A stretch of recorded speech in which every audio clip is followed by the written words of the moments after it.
What is up, movie lovers?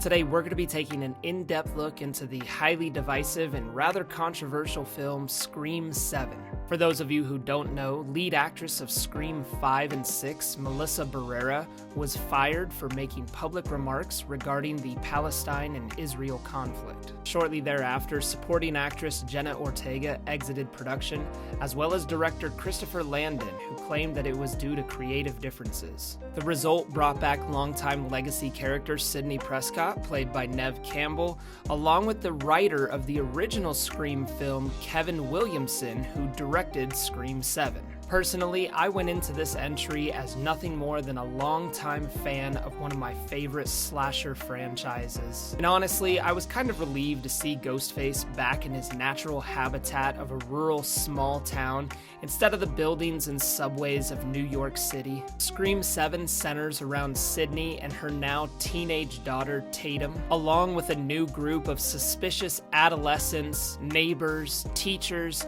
and even the GOAT himself, Matthew Lillard, returning as Stu Macher. I really appreciated a lot of the callbacks and Easter eggs that longtime fans of the franchise will definitely catch on to and enjoy. I can often tell whether or not I'm going to enjoy a Scream entry based off the opening sequence.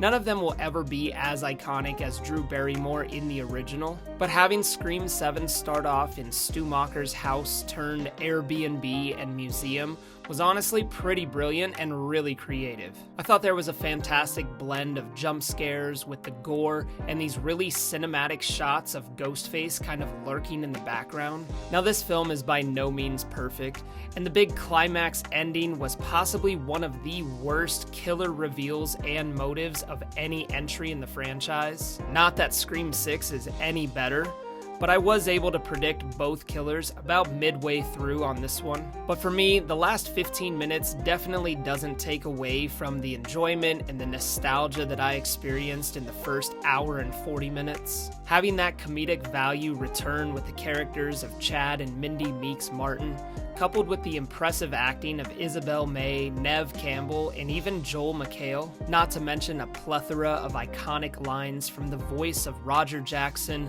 Courtney Cox, and of course, Matthew Lillard. I'm giving Scream 7 a 4 out of 5 stars, and I highly recommend you check this one out in theaters, especially if you're a longtime fan of the franchise. So let me know in the comments what you guys thought of the divisive and controversial Scream 7.